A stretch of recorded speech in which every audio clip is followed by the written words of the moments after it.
So I want you to picture this. A king discovers this horrific betrayal happening right inside his own household. Oh boy.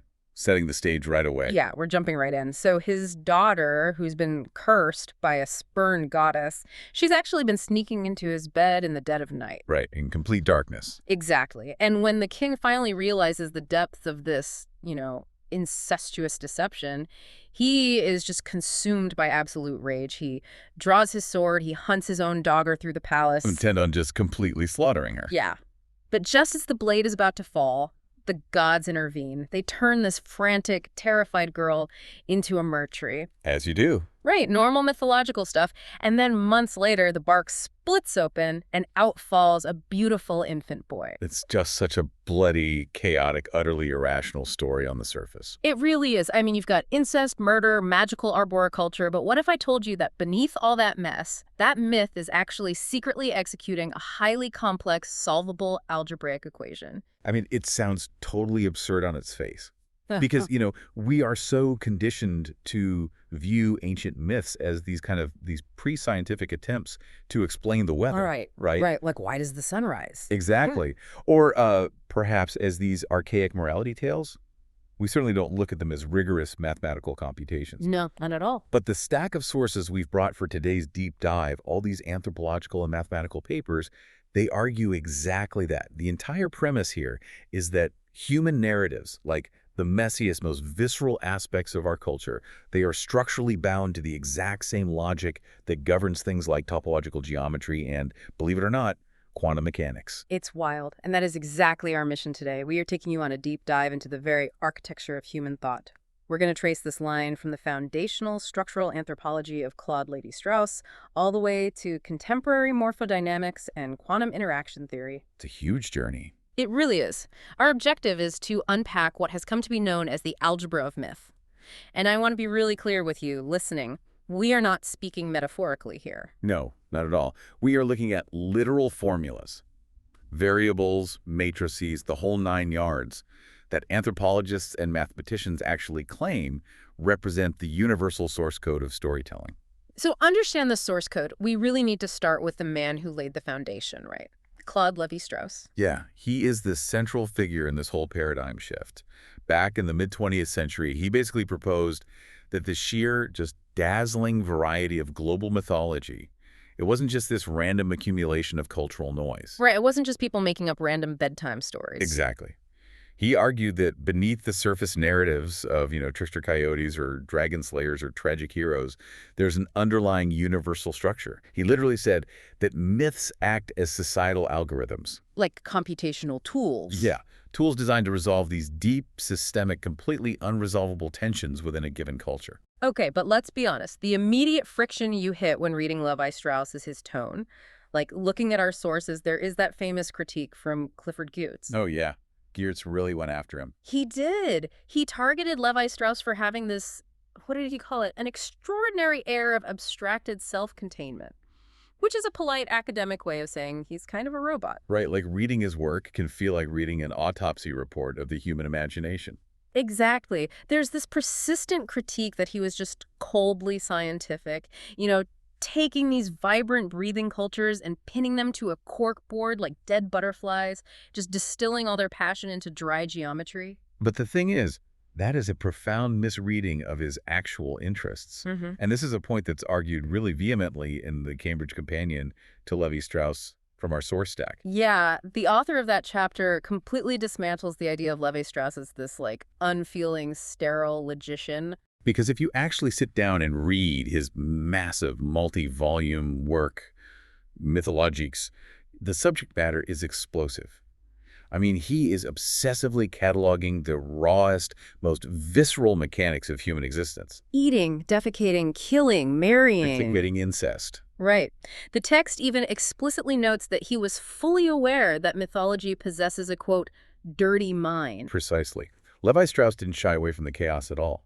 He recognized that because the subject matter is so fundamentally messy, because it deals with the most volatile aspects of human psychology, you absolutely require a rigorous, almost ruthless logical framework to analyze it. Because if you try to analyze chaos using chaotic You methods, just end up with more noise. You need a strict structural grid yeah. to actually capture the underlying pattern of that dirty mind. So, okay, let's unpack this grid he built, because he didn't just pull it out of thin air, did he? He actually ported it over from linguistics. Yeah, specifically from Ferdinand de Saussure's structural linguistics. And the core mechanism he borrowed is this principle of difference. The idea that a signifier, like a sound or a word, it has no intrinsic meaning on its own. Its meaning is entirely relational. Exactly. So Saussure basically shattered the illusion that words are essentially tied to their reference. No. Think about a phoneme, right? The smallest unit of sound in a language. Like the sound B. Right. The sound B signifies absolutely nothing in isolation. It only derives its linguistic value because it is structurally distinct from the sound P or T. Language is just this vast, interconnected network of differences. Okay, so Levi-Strauss sees this and he maps it directly onto anthropology. He hypothesizes that myths are constructed of these smaller fundamental units. Yes, units he called mythemes. Mythemes. So a myth theme would be like a specific narrative action, a hero breaking a taboo, or a sibling rivalry, or someone stealing a magical artifact. Exactly. And just like Saussure's phonemes, Levi-Strauss argues these mythemes mean absolutely nothing if you look at them in isolation. Right, they only generate meaning when you combine them and contrast them with other mythemes inside the story. Yeah, like a hero stealing fire only matters structurally if there's a corresponding entity hoarding that fire, or there's a consequence of freezing without it. The relation, the opposition, that's what generates the cultural meaning, not just the isolated image of the fire.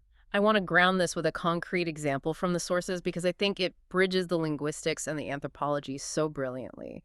The culinary triangle. Oh, this is a classic Levi-Strauss concept. Right. So he lifts a model from the linguist Roman Jacobson, who had mapped out how human beings learn to categorize vocal sounds. Jacobson identified this vocalic and consonant triangle based on acoustic oppositions.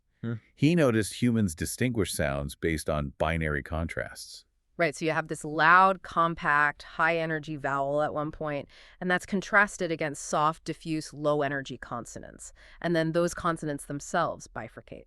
It forms this double triangle of structural acoustic oppositions, which is based entirely on human physiology. So Levi-Strauss takes this purely linguistic architecture, and he maps human eating habits onto it, which is, arguably the most fundamental cultural activity we have, and he theorizes these three categories: the raw, the cooked, and the rotten. It's a pure structural matrix. Think about it. Raw represents the unmarked state of nature. It's food exactly as it exists without any human intervention. And cooked represents nature that has been transformed by culture, specifically through, the mastering of fire and culinary techniques. Right. And then you have the rotten, which represents nature transformed by nature itself. It's the entropic decay driven by bacteria and time. So you end up with this three-point system where every single category is defined strictly by its opposition to the others. Cooking is a cultural intervention against the natural state of rawness, and rotting is the natural degradation of both the raw and the cooked. Exactly. So if you see cooked meat in a myth, its meaning isn't just about nutrition. It's a structural signifier of cultural order, operating against the chaos of the raw and the inevitable decay of the rotten. It's just so elegant. But now, take that methodological lens, the search for these hidden bundles of relations, and point it at a really complex narrative. This leads us to the watershed moment in our sources: his analysis of the Oedipus myth. Well, this was huge. Levi-Strauss basically stood up and argued that for millennia, humanity has been reading mythology entirely incorrectly because we've been reading it diachronically. Meaning we read it like a novel, from left to right, just following the chronological timeline of the plot. Right. Oedipus is born. He's exposed on a mountain. He grows up. He kills a stranger on the road. He solves the Sphinx's riddle. He marries the queen. It's sequential. It's step 1, step 2, step 3. But Levi-Strauss says no, myths actually have to be read like an orchestral score. This is his most famous analogy. When a conductor is reading a symphony, yes, they are tracking the diachronic progression of the melody horizontally across the page. Left to right. Left to right. But crucially, to actually understand the harmony, they also have to read synchronically. They have to read vertically down the page, looking at which instruments, playing completely different notes, are striking at the exact same moment to form a chord. I always think of it like opening a session in a modern digital audio workstation, like Pro Tools or Ableton, right? Oh, that's a great modern way to look at it. Yeah. If you solo just one track, let's say the lead vocal, that's the diachronic timeline. It's just the melody playing out sequentially. But the song's actual power, the emotional and structural weight, it all exists in the vertical stack. Right. It's how that vocal interacts simultaneously with the bass line and the hi-hats and the synth pad at any given microsecond. Exactly. And Levi-Strauss is basically saying that myths have these vertical tracks that we've been completely ignoring. And when you actually take the diachronic events of the Oedipus myth and you sort them into these synchronic columns grouping mythemes that share a structural affinity, regardless of when they actually happen in the story, a really startling mathematical symmetry starts to emerge. He identifies 4 primary columns or vertical chords in the Oedipus myth, right? Yes. The first column groups together actions that represent an overrating of blood relations. So you have Oedipus marrying his mother, Jocasta. A pretty extreme overrating of blood. Very extreme. But you also have Antigone, in the subsequent generation, violating state law just so she can bury her brother, Polynices. They are excessively loyal to their kin, prioritizing blood way over societal structure. Okay, so then opposed to that, in the second column, you find the complete underrating of blood relations. So Oedipus murdering his father, Laius, Eteocles killing his brother, Polynices. Right. So right there, the first massive structural tension of the myth is established. You have the society oscillating violently between overvaluing and undervaluing familial bonds. But it's really the third and fourth columns where the analysis reaches this, deeper cosmological level. The third column contains the slaying of monsters. Cadmus kills the dragon. Oedipus defeats the Sphinx. And then the fourth column focuses on physical deformities. This is where it gets incredibly specific. The name Oedipus literally translates to swollen foot. His father's name, Laius, translates to left-sided or asymmetric. His grandfather, Labdacus, means lame. Which seems like a weird coincidence until you realize Levi-Strauss is flexing his anthropological knowledge here. Because in ancient Greek mythology, difficulty walking, lameness, swollen feet, asymmetry, it's a profound structural signifier. It denotes an autochthonous origin. Being born from the earth. Yes, a chthonic, deeply rooted connection to the soil, almost like a plant, like mankind emerging directly from the mud. Okay, so slaying the monsters in column 3 represents humanity's attempt to sever that earthborn origin, right? To conquer nature and establish independent human existence. Exactly. But the persistent physical deformities in column 4, they represent the inescapable reality of that autochthonous origin, dragging them right back down into the dirt. I really have to pause here because this deduction is just staggering. We are looking at archaic Greece, a society that held this deep, culturally foundational belief that humanity originally sprouted from the earth. But they also had to grapple with the completely inescapable empirical biological reality that every single human being is actually born from the sexual union of a man and a woman. Which is a massive cognitive contradiction. You cannot logically reconcile autochthony with biological reproduction.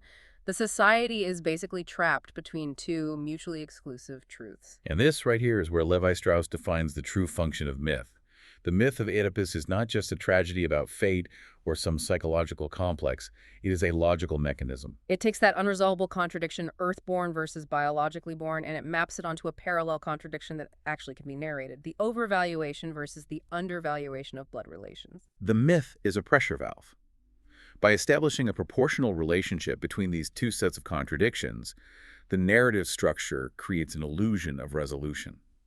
It allows the society to cognitively process an impossible paradox by embedding it inside a symmetrical, mathematically balanced story. The tension is just perfectly contained within the structural architecture of the chords. But I have to say, I struggle a bit with the mechanistic nature of this. Also, Well, if we accept this premise, we're essentially reducing all of human narrative, every epic poem, every sacred text, every modern blockbuster movie, to an algorithmic process. We're saying the human mind is just a cultural calculator desperately trying to balance a societal spreadsheet.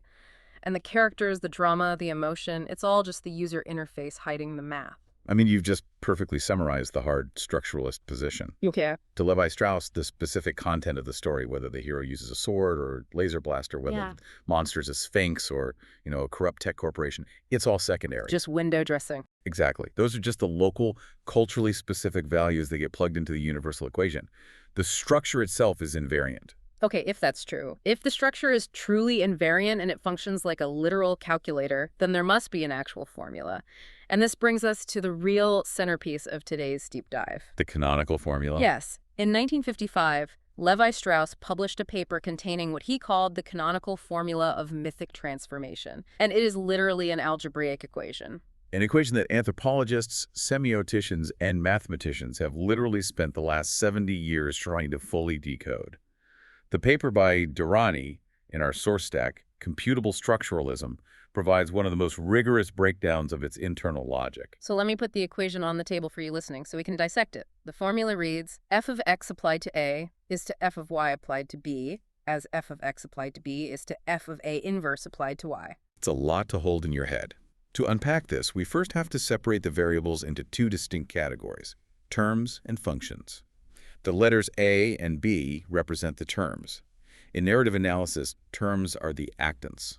The characters? Right. They are the characters, the distinct entities, or the primary forces operating within the story. Term A is typically the stable subject. It's the protagonist, the hero, or just the established state of order that's about to be disrupted. And term B represents the opposing force, the antagonist, the invading chaos, the monster, or even an abstract concept like death or famine that threatens the stability of A. Now, the letters X and Y, on the other hand, represent the functions.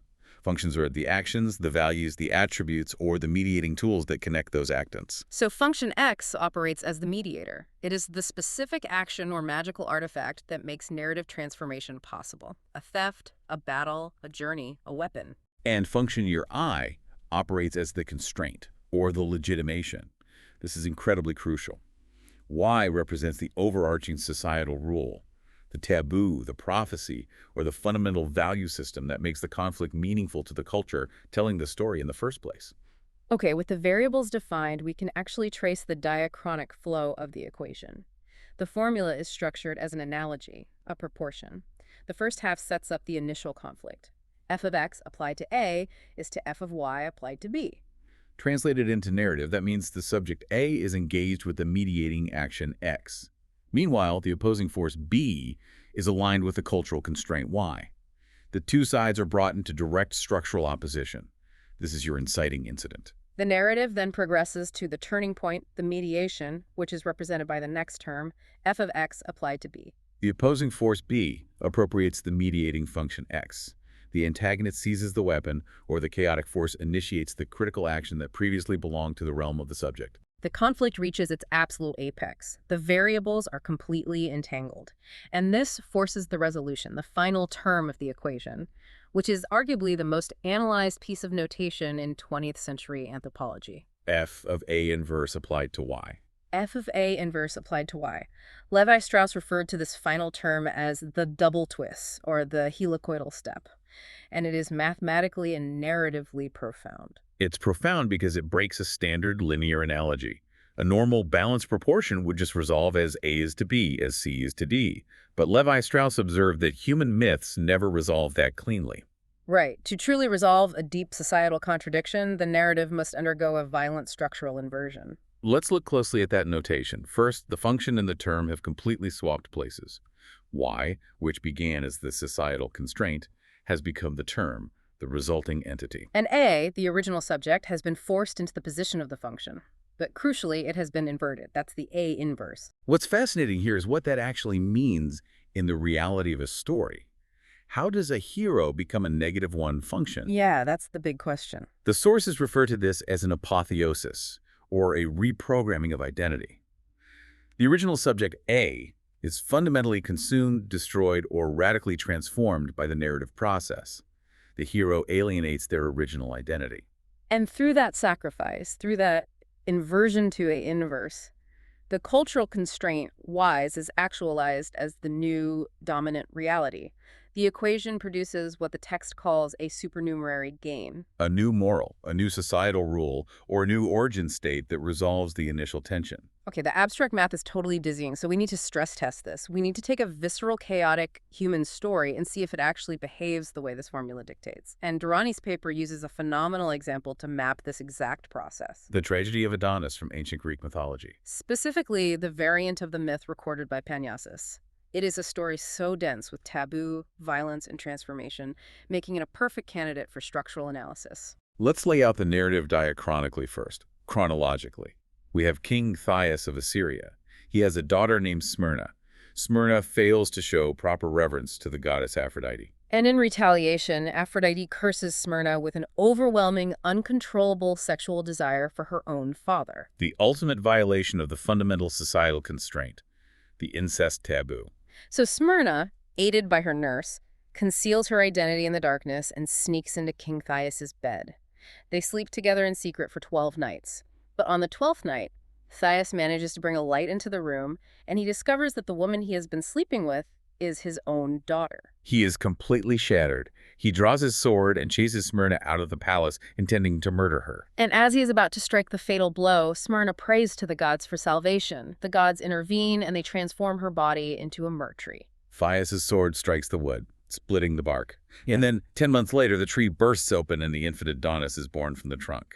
A completely wild, illogical sequence of events if you look at it purely as a literal sequence. But let's apply the algebraic grid. We need to assign our variables carefully. And I actually want to debate this mapping with you, because if we assign them wrong, the math fails. In this myth, who is B? The opposing force, B, is King Thias. See, I would initially push back on that. Thias is the king. He represents order. Why isn't he the stable subject, A? Because in the specific structural tension of this myth, the conflict is initiated by the disruption of the female reproductive lineage. The narrative centers on Smyrna's cursed state. Therefore, Smyrna is A, the subject whose natural trajectory is disrupted. Thias is B, the opposing force she must interact with in violation of the rules. Okay, I accept that based on the focal point of the taboo. So Smyrna is A, Thias is B. Now for the functions, the societal constraint, the taboo that governs this entire interaction is reproductive sexuality. So function Y is the act of reproduction. Correct, which leaves function X, the mediating action. In this myth, the mediation that forces the narrative climax is violence, specifically the intent to murder, so X is destruction. Let's run the variables through the canonical formula. F of x applied to A is to f of y applied to B, as f of x applied to B is to f of A inverse applied to y. The setup, f of x applied to A is to f of y applied to B. The subject Smyrna, who is A, is bound to the impending function of destruction X due to her curse. This is opposed to Thias, who is B, who is engaging in the function of reproduction, Y, unknowingly violating the taboo. And the mediation, f of x applied to B, the truth is revealed. Thias appropriates the function of destruction. He draws his sword to kill his daughter. The tension between reproduction and destruction reaches its absolute maximum. And this triggers the helicoidal step, the violent double twist, f of A inverse applied to Y. Smyrna is entirely eliminated as a human entity. Her human identity is inverted. She becomes non-human, a tree. This is the realization of A inverse. And from that inverted, alienated state of the subject, the function, your reproduction, emerges triumphant as the new, stable outcome. The tree gives birth to Adonis. The algebraic equation balances perfectly. The chaotic horror of the incest taboo, which is an unresolvable tension threatening to tear the cultural logic apart, is mathematically mediated. By inverting the subject into a botanical state, the story creates a legitimate, sanitized avenue for the reproductive function to complete itself. The society has processed the trauma through structural symmetry. Here's where it gets really interesting, though. It is genuinely unsettling how neatly the blood and passion of that story snap into the cold geometry of the A inverse inversion. But our source material suggests we haven't gone deep enough. The fact that the formula works isn't just a neat trick of literary criticism. Right. Mathematicians argue this formula describes literal physics. We must look at the work of the mathematician Jean Petitot, who is heavily cited in these papers. Petitot argues that Lévi-Strauss didn't just invent a descriptive notation, he discovered an intelligent equation. When Petitot says intelligent equation, he is explicitly comparing it to the foundational equations of physics. He likens the canonical formula to the Navier-Stokes equations in fluid dynamics, or Newton's laws of motion. Because those physics equations are incredibly compact, just a few variables and operators, but they describe generative mechanisms. From the simple Navier-Stokes equation, you can generate the infinite chaotic complexity of a hurricane or the precise flow of water out of a faucet. And Petitot argues the canonical formula operates exactly the same way for human cognition. It is the generative core. From this single equation, the infinite empirical diversity of all human storytelling is generated. Every myth is just a unique, localized solution to this universal differential equation. And Petito utilizes a branch of mathematics called morphodynamics to prove this. Specifically, he relies on the work of René Thom and catastrophe theory. Now, this requires us to shift from algebra to topology. The geometry of surfaces and spaces. Right. Catastrophe theory is used to model systems that undergo sudden, discontinuous shifts in state, like a bridge suddenly collapsing after bearing weight for years, or water instantly freezing. Thom created geometrical models to map these sudden shifts. The most famous, and the one Petito applies to mythology, is the cusp catastrophe. To visualize this without a whiteboard, you have to imagine a three-dimensional surface, a landscape. It is not flat. It's composed of rolling hills and deep valleys. In topological phase space, these valleys are called attractors, or energy minimums. And in Petito's narrative model, the characters, the actants, exist as states within these minimums. A stable character is resting at the bottom of a deep valley. As long as the landscape doesn't change, the character remains stable. There is no story. But the landscape does change. The geometry of the cusp catastrophe is controlled by two parameters, the splitting factor and the bias factor. As a narrative begins, the splitting factor increases. Imagine the bottom of our character's valley slowly beginning to bulge upward. A ridge forms, gradually splitting the single valley into two distinct competing valleys. A structural opposition has been created physically in the geometry. And then the bias factor dictates which of these two new valleys will become dominant, which one will become deeper. As the bias factor shifts, the landscape tilts. The character, resting in one valley, suddenly finds the floor beneath them elevating. Their state is becoming increasingly unstable. The tilt continues until the landscape reaches a critical threshold, what Thom calls the bifurcation stratum, or the fold curve. At this exact mathematical precipice, the character's valley entirely vanishes. It ceases to exist as a stable minimum. And the character plummets. They fall discontinuously into the new, deeper valley. That sudden, violent drop, that topological catastrophe, is the exact geometric equivalent of a plot twist. It is the moment an antagonist steals the weapon or a secret is revealed. The actant is forced from one energetic state into another. Imagine walking on a landscape that is slowly tilting. Suddenly, the valley you're in disappears, and you plummet into a new one. That's what a plot twist is, geometrically. Petito maps the entire narrative exchange using a more complex variation called the butterfly transfer catastrophe. It geometrically models how an object of value, say a magical sword or the truth about a king's lineage, transits from a subject to an anti-subject. The geometry dictates three distinct mandatory phases: emission from the source valley, transit across the unstable space, and reception into the goal valley. But wait, how does this topological geometry account for Lévi-Strauss's double twist? How does a landscape model the A-inverse state? It accounts for it perfectly through a geometric phenomenon René Thom termed the tunnel effect, which occurs within a marked cycle on the cusp surface. When the critical catastrophe happens, the geometry sometimes forces the actant to bypass the organizing center of the cusp. Bypass the center, what does that mean for the character? It results in actant confusion. Geometrically, the point representing the character is forced into a region of the phase space where its identity parameters become undefined or inverted. It alienates itself and becomes its opposite. That is the A-inverse state. Yes. But the tunnel effect dictates that this alienation is temporary.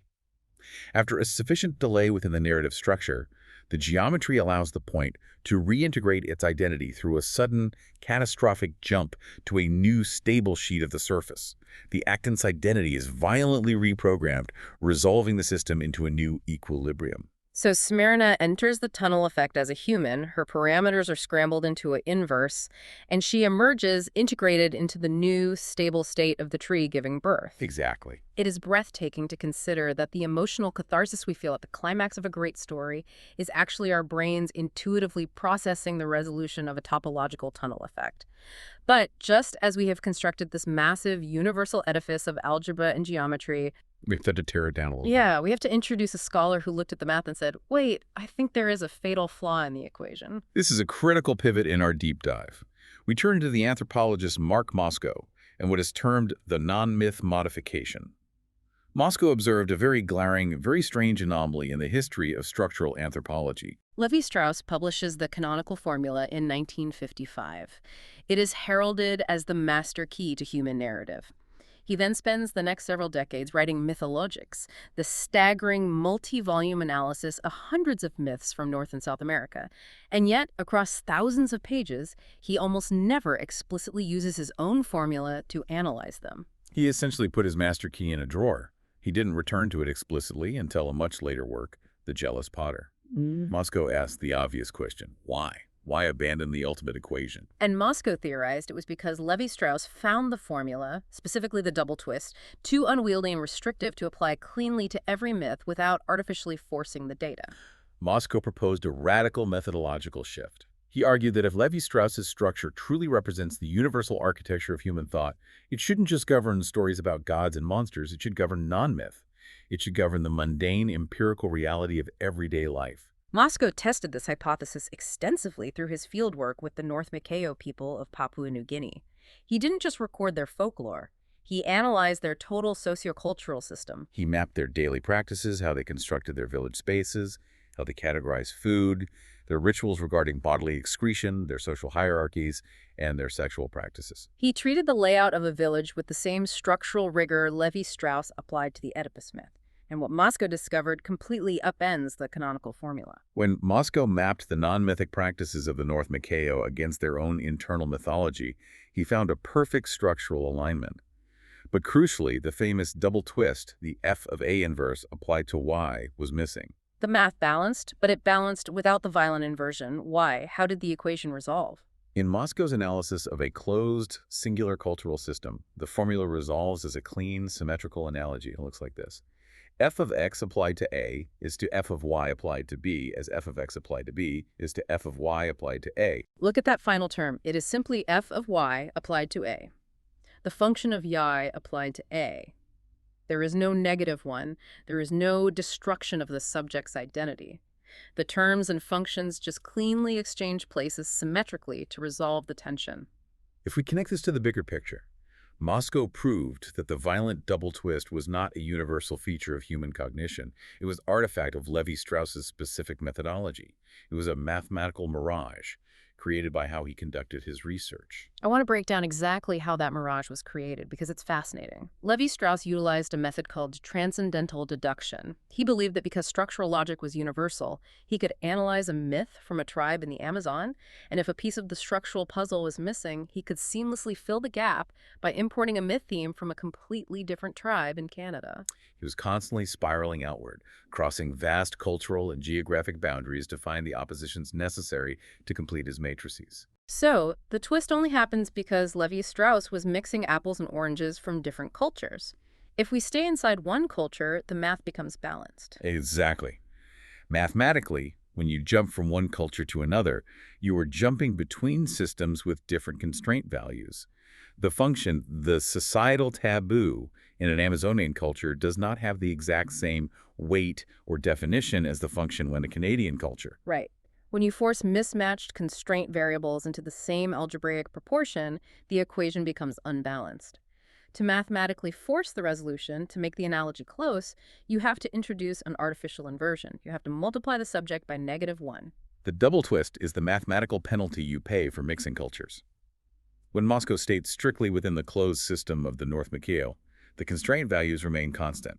Therefore, the equation resolved symmetrically, without the need for an explosive, identity-destroying climax. The conceptual tensions of village life were resolved to produce order, not catastrophic inversion. It is a profound critique. It suggests that while the relational, structural nature of human thought is universal, the violent narrative twists we associate with myth might be symptoms of intercultural friction rather than innate cognitive mandates. And just when you think we've reached the theoretical bedrock, our sources take one final, astonishing leap. We move from the messy realities of a Papua New Guinea village directly into the realm of quantum physics. We are looking at a highly technical paper by Durrani, Wittek, and Kiddo titled The Sphinx's New Riddle. They are operating in a relatively new field called quantum interaction, or QI, which applies the mathematical formalism of quantum mechanics to non-quantum fields like cognitive science, linguistics, and information retrieval. They took Lévi-Strauss's canonical formula, along with all of its valid permutations and inversions, and fed it into complex mathematical models. What they found connects the structural analysis of a campfire story to the fundamental physics of the universe. The bridge between these two worlds was identified by a mathematician named Jack Morava. Morava demonstrated that the canonical formula operates as an anti-isomorphism of something called the quaternion group. We need to unpack quaternion group very carefully because this is where the math gets incredibly dense. What is a group in this context? Right. In abstract algebra, a group is a set of elements combined with an operation that dictates how those elements can interact and transform while still remaining within the closed system. The quaternion group, specifically denoted as Q8, is a unique, non-commutative group with an order of 8, meaning there are 8 distinct symmetries or states within the system. And non-commutative is the key word here. In basic math, 2 times 3 is the same as 3 times 2. That's commutative. But in the quaternion group, the order of the operation fundamentally changes the outcome. A times B does not equal B times A. The sequence of interactions dictates the final state. Durrani and his team mathematically proved that the variables of a myth, as they move through the sequence of the canonical formula, execute transformations that exactly mirror the non-commutative symmetries of the quaternion group. The narrative operations map perfectly onto the algebraic operations of Q8. That is an incredible mathematical correlation. But why does a quaternion group specifically link us to quantum mechanics? Because the mathematical generators of the quaternion group are deeply related to the Pauli matrices. The Pauli matrices. These are the foundational matrices formulated by Wolfgang Pauli to describe the concept of quantum spin. Yes. In quantum mechanics, the Pauli matrices are used to calculate the observable states of a subatomic particle's angular momentum, its spin, whether it will be measured as spin up or spin down. The fact that the algebraic architecture governing the resolution of a human myth shares the exact underlying mathematical structure as the matrices used to calculate quantum superposition is simply staggering. Let's theorize on the implications of this. We know that in quantum mechanics, before a particle is observed, it exists in a state of superposition. It holds all possible states, all probabilities, simultaneously. It is both spin up and spin down. The math calculates this probability wave. And the wave function only collapses into a single, definite, observable state when a measurement is made, when an external constraint forces the particle to resolve. If the math of myth is isomorphic to the math of quantum spin, are we saying that stories operate through narrative superposition? That is exactly the theoretical leap the Durrani paper is exploring. When a myth begins, the actants, the hero, the villain, the societal taboo exist in a state of semantic superposition. The potential outcomes, the potential meanings of their interactions, exist as a probabilistic cloud of cultural tension. The tension builds as the narrative progresses, as the variables entangle, but it remains unresolved in superposition until the final function is applied. The societal constraint function y in our formula acts as the quantum observer. When the narrative forces the variables against the hard wall of the cultural taboo, it acts as a measurement. The constraint forces the narrative wave function to collapse. The chaotic superposition of meaning is instantly resolved into a single, definite, structured reality, the final term of the equation. The myth is literally the cognitive mechanism designed to collapse the wave function of societal chaos into an ordered reality. The storyteller is performing quantum mechanics on the consciousness of the tribe. So, what does this all mean? It completely reframes our understanding of why human beings are so fundamentally addicted to narrative. It's not just entertainment. It is a necessary cognitive physics required to maintain the stability of the cultural system. Let's try to synthesize this massive journey we've been on.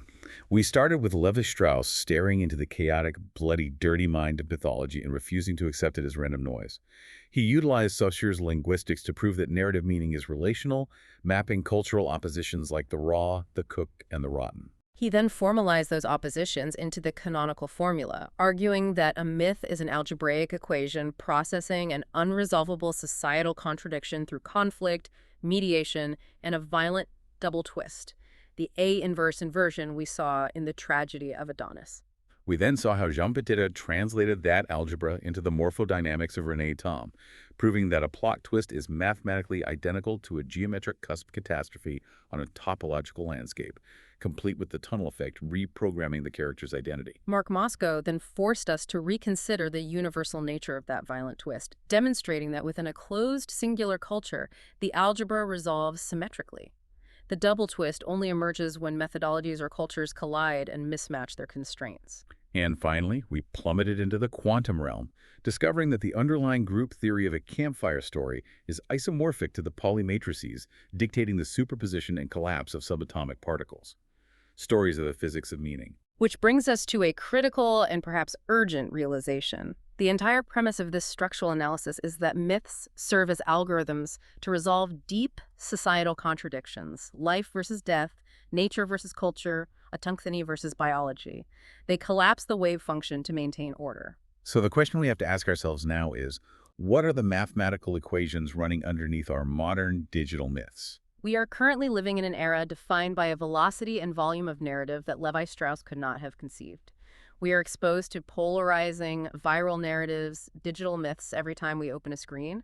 Are these modern narratives functioning as cusp catastrophes, attempting to resolve the unprecedented, hyper-connected tensions of our world?